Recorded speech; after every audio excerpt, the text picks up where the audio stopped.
আমি আবারও কেক বানালাম, তা ভাবলাম আপনাদের সঙ্গে এই কেকগুলো একটু শেয়ার করি। এই তো দেখেন। আসসালামু আলাইকুম গাইস, কেমন আছেন সবাই? আলহামদুলিল্লাহ আমিও ভালো আছি। আমি একসঙ্গে 2টা কেক ডেকোরেশন করব, তা ভাবলাম আপনাদের সঙ্গে শেয়ার করি। এই তো এটা ছিল আমার প্রথম কেক। আজকে কেকগুলা কেন বানাচ্ছি সেটাও আপনাদেরকে বলবো। আজকে আমার ছোট ছেলে তার স্কুলের স্যারদেরকে বলছে আম্মু বাসায় কেক বানাইতে পারে। এখন স্যারেরা তো মজা করে বলছে তাহলে তোমার আম্মুর হাতের কেক খাইতে হবে। আর আমার ছোট ছেলেটা একটু বেশি জেদি, স্যারেরা বলছে তার মানে এখন ওকে খাওয়াতেই হবে। আর সে আমার সঙ্গে লাগছে, আম্মু স্যারেরা কেক খাইতে চাইছে, তুমি আমার কেক বানায় দাও। তা ভাবলাম স্কুলে যেহেতু অনেক ছাত্রছাত্রী আছে, স্যার আছে, তা আমি 2টা কেক বানাই নিলাম। ওরা ডে কেয়ারে যে কয়জন থাকে প্রায় 30-40 জন, যেন সে 2টা কেক দিয়ে এদের হয়ে যায়।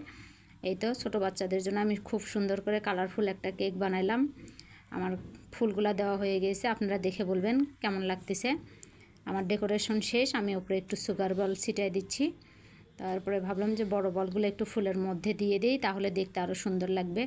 আপনারা সবাই দেখে বলবেন আমার কেকটা আজকে কেমন হয়েছে। অনেক সুন্দর লাগছে মাশাআল্লাহ, দেখতে আমাকেও খুব সুন্দর লাগছে।